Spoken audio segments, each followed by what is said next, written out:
by Jack London. Part 3, Chapter 6, The Famine. The spring of the year was at hand when Grey Beaver finished his long journey. It was April, and White Fang was a year old when he pulled into the home villages and was loosed from harness by Mitsar.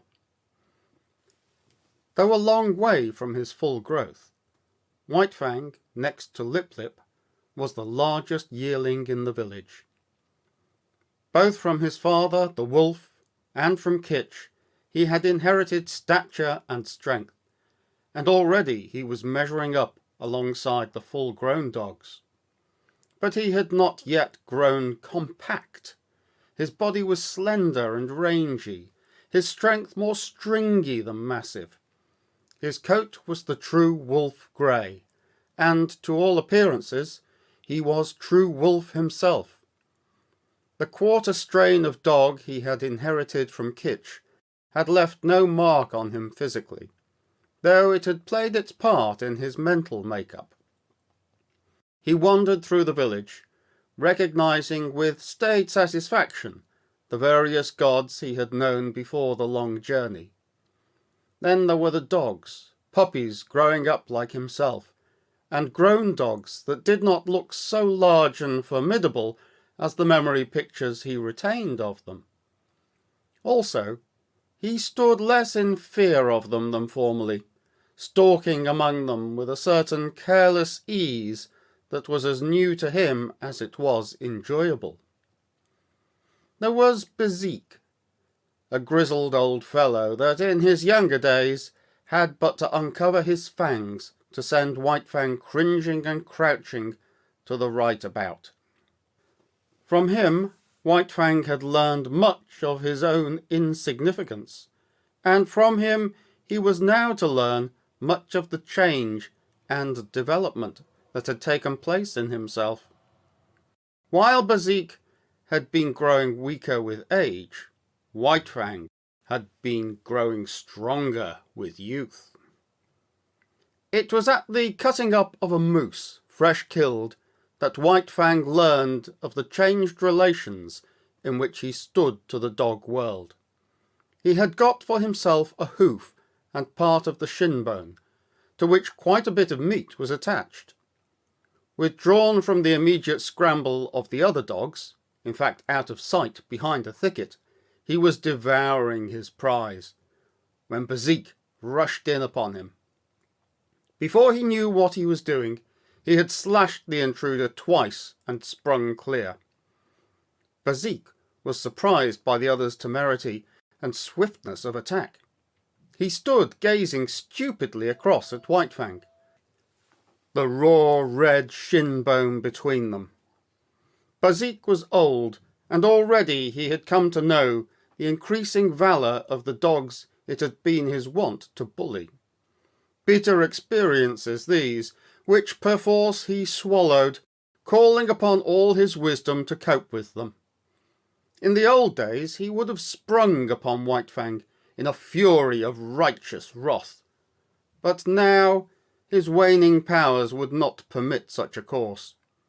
He bristled fiercely and looked ominously across the shin bone at White Fang. And White Fang, resurrecting quite a deal of the old awe, seemed to wilt and to shrink in upon himself and grow small as he cast about in his mind for a way to beat a retreat not too inglorious. And right here Bezique erred. Had he contented himself with looking fierce and ominous, all would have been well. White Fang on the verge of retreat would have retreated, leaving the meat to him. But Bezique did not wait. He considered the victory already his and stepped forward to the meat. As he bent his head carelessly to smell it, White Fang bristled slightly. Even then it was not too late for Bezique to retrieve the situation. Had he merely stood over the meat, head up and glowering, White Fang would ultimately have slunk away. But the fresh meat was strong in Bezique's nostrils, and greed urged him to take a bite of it. This was too much for White Fang. Fresh upon his months of mastery over his own teammates, it was beyond his self-control to stand idly by while another devoured the meat that belonged to him. He struck, after his custom, without warning. With the first slash, Bazik's right ear was ripped into ribbons. He was astounded at the suddenness of it, but more things, and most grievous ones, were happening with equal suddenness. He was knocked off his feet. His throat was bitten. While he was struggling to his feet, the young dog sank teeth twice into his shoulder. The swiftness of it was bewildering. He made a futile rush at White Fang, clipping the empty air with an outraged snap. The next moment his nose was laid open, and he was staggering backward away from the meat. The situation was now reversed. White Fang stood over the shin bone, bristling and menacing, while Bazik stood a little way off, preparing to retreat. He dared not risk a fight with this young lightning flash, and again he knew, and more bitterly, the enfeeblement of his oncoming age. His attempt to maintain his dignity was heroic, calmly turning his back upon the young dog and Shinbone as though both were beneath his notice and unworthy of his consideration. He stalked grandly away. Not until well out of sight did he stop to lick his bleeding wounds. The effect on White Fang was to give him a greater faith in himself and a greater pride. He walked less softly among the grown dogs. His attitude toward them was less compromising. Not that he went out of his way looking for trouble, far from it, but upon his way he demanded consideration. He stood upon his right to go his way unmolested and to give trail to no dog. He had to be taken into account, that was all. He was no longer to be disregarded and ignored, as was the lot of puppies, and as continued to be the lot of the puppies that were his teammates. They got out of the way, gave trail to the grown dogs, and gave up meat to them under compulsion. But White Fang, uncompanionable, solitary, morose, scarcely looking to right or left, redoubtable, forbidding of aspect, remote and alien, was accepted as an equal by his puzzled elders. They quickly learned to leave him alone, neither venturing hostile acts nor making overtures of friendliness. If they left him alone, he left them alone, a state of affairs that they found, after a few encounters, to be preeminently desirable. In midsummer, White Fang had an experience. Trotting along in his silent way to investigate a new tepee which had been erected on the edge of the village while he was away with the hunters after moose, he came full upon Kitch. He paused and looked at her. He remembered her vaguely, but he remembered her, and that was more than could be said for her. She lifted her lip at him in the old snarl of menace, and his memory became clear. His forgotten cubhood, all that was associated with that familiar snarl, rushed back to him. Before he had known the gods, she had been to him the centre-pin of the universe. The old familiar feelings of that time came back upon him, surged up within him. He bounded towards her joyously, and she met him with shrewd fangs that laid his cheek open to the bone. He did not understand. He backed away, bewildered and puzzled. But it was not Kitch's fault. A wolf mother was not made to remember her cubs of a year or so before, so she did not remember White Fang. He was a strange animal, an intruder, and her present litter of puppies gave her the right to resent such an intrusion. One of the puppies sprawled up to White Fang. They were half-brothers, only they did not know it. White Fang sniffed the puppy curiously, whereupon Kitch rushed upon him, gashing his face a second time. He backed further away. All the old memories and associations died down again, and passed into the grave from which they had been resurrected. He looked at Kitch licking her puppy and stopping now and then to snarl at him. She was without value to him. He had learned to get along without her. Her meaning was forgotten.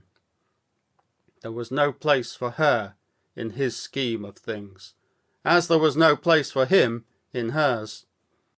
He was still standing, stupid and bewildered, the memories forgotten, wondering what it was all about, when Kitch attacked him a third time, intent on driving him away altogether from the vicinity.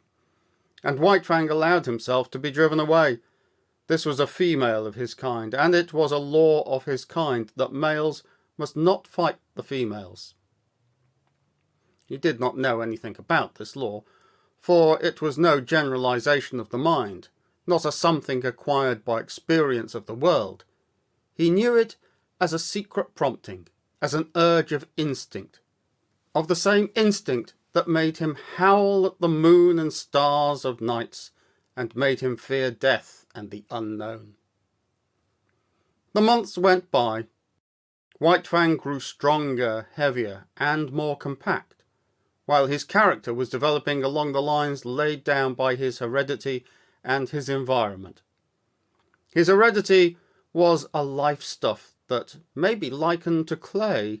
It possessed many possibilities, was capable of being moulded into many different forms. Environment served to model the clay, to give it a particular form. Thus, had White Fang never come into the fires of man, the wild would have moulded him into a true wolf. But the gods had given him a different environment, and he was moulded into a dog that was rather wolfish. But that was a dog and not a wolf. And so, according to the clay of his nature and the pressure of his surroundings, his character was being moulded into a certain particular shape. There was no escaping it. He was becoming more morose, more uncompanionable, more solitary, more ferocious, while the dogs were learning more and more that it was better to be at peace with him than at war, and Grey Beaver was coming to prize him more greatly with the passage of every day. White Fang, seeming to sum up strength in all his qualities, nevertheless suffered from one besetting weakness. He could not stand being laughed at. The laughter of men was a hateful thing. They might laugh among themselves about anything they pleased, except himself, and he did not mind. But the moment laughter was turned upon him, he would fly into a most terrible rage. Grave, dignified, sombre, a laugh made him frantic to ridiculousness. It so outraged him and upset him that for hours he would behave like a demon. And woe to the dog that at such times ran foul of him. He knew the law too well to take it out on Grey Beaver. Behind Grey Beaver were a club and Godhead. But behind the dogs there was nothing but space, and into this space they flew when White Fang came on the scene made mad by laughter. In the 3rd year of his life there came a great famine to the Mackenzie Indians. In the summer the fish failed. In the winter the caribou forsook their accustomed track. Moose were scarce. Rabbits almost disappeared. Hunting and prey animals perished. Denied their usual food supply, weakened by hunger, they fell upon and devoured one another. Only the strong survived. White Fang's gods were always hunting animals. The old and the weak of them died of hunger. There was wailing in the village, where the women and children went without, in order that what little they had might go into the bellies of the lean and hollow-eyed hunters who trod the forest in vain pursuit of meat. To such extremity were the gods driven that they ate the soft tanned leather of their moccasins and mittens, while the dogs ate the harnesses off their backs and the very whiplashes. Also the dogs ate one another, and also the gods ate the dogs, The weakest and the more worthless were eaten first. The dogs that still lived looked on and understood.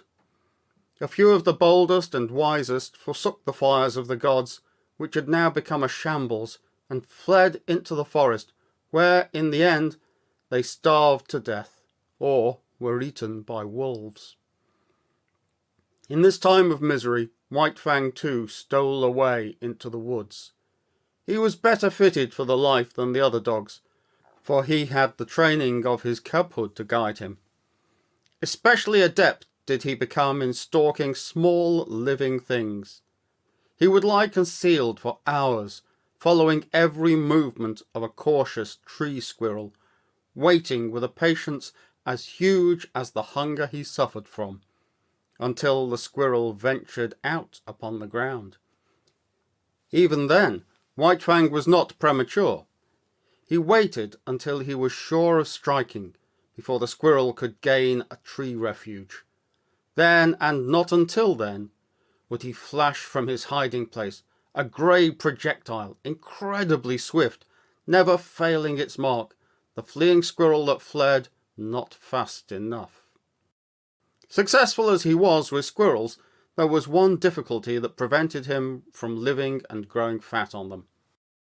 There were not enough squirrels. So he was driven to hunt still smaller things. So acute did his hunger become at times, he was not above rooting out wood mice from their burrows in the ground. Nor did he scorn to do battle with a weasel, as hungry as himself and many times more ferocious. In the worst pinches of the famine, he stole back to the fires of the gods.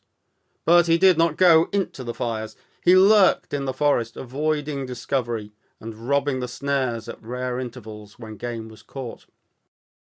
He even robbed Grey Beaver's snare of a rabbit, at a time when Grey Beaver staggered and tottered through the forest, sitting down often to rest, what of weakness and shortness of breath.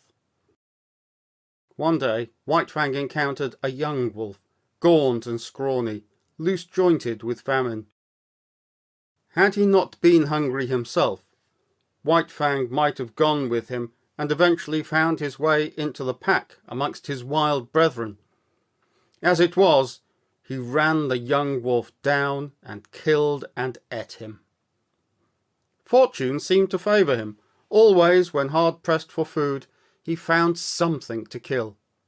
Again, when he was weak, it was his luck that none of the larger prey animals chanced upon him. Thus, he was strong from the 2 days eating a lynx had afforded him, when the hungry wolf pack ran full tilt upon him.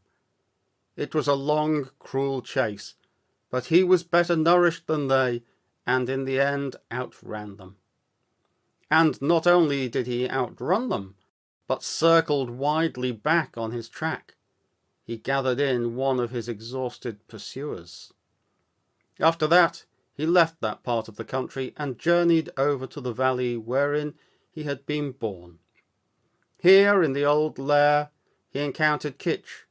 Up to her old tricks, she too had fled the inhospitable fires of the gods, and gone back to her old refuge to give birth to her young. Of this litter, but one remained alive when White Fang came upon the scene, and this one was not destined to live long. Young life had little chance in such a famine. Kitch's greeting of her grown son was anything but affectionate, but White Fang did not mind. He had outgrown his mother. So he turned tail philosophically and trotted up the stream. At the forks, he took the turning to the left, where he found the lair of the lynx, with whom his mother and he had fought long before. Here, in the abandoned lair, he settled down and rested for a day. During the early summer, in the last days of the famine, he met Lip Lip, who had likewise taken to the woods, where he had eked out a miserable existence. White Fang came upon him unexpectedly. Trotting in opposite directions along the base of a high bluff, they rounded a corner of rock and found themselves face to face. They paused with instant alarm and looked at each other suspiciously. White Fang was in splendid condition. His hunting had been good, and for a week he had eaten his fill. He was even gorged from his latest kill. But in the moment he looked at Lip Lip, his hair rose on end all along his back. It was an involuntary bristling on his part, the physical state that in the past had always accompanied the mental state produced in him by Lip Lip's bullying and persecution. As in the past he had bristled and snarled at sight of Lip Lip, so now and automatically he bristled and snarled. He did not waste any time. The thing was done thoroughly and with dispatch. Lip Lip essayed to back away, but White Fang struck him hard, shoulder to shoulder. Lip Lip was overthrown and rolled upon his back. White Fang's teeth drove into the scrawny throat. There was a death struggle, during which White Fang walked around, stiff-legged and observant. Then he resumed his course and trotted on along the base of the bluff. One day, not long after, he came to the edge of the forest, where a narrow stretch of open land sloped down to the Mackenzie. He had been over this ground before, when it was bare, but now a village occupied it. Still hidden among the trees, he paused to study the situation. Sights and sounds and scents were familiar to him. It was the old village changed to a new place. But sights and sounds and smells were different from those he had last had when he fled away from it. There was no whimpering or wailing. Contented sounds saluted his ear, and when he heard the angry voice of a woman, he knew it to be the anger that proceeds from a full stomach. And there was a smell in the air of fish. There was food. The famine was gone. He came out boldly from the forest and trotted into camp straight to Grey Beaver's tepee. Grey Beaver was not there, but Kloo-Kooch welcomed him with glad cries and the whole of a fresh-caught fish, and he lay down to wait Grey Beaver's coming.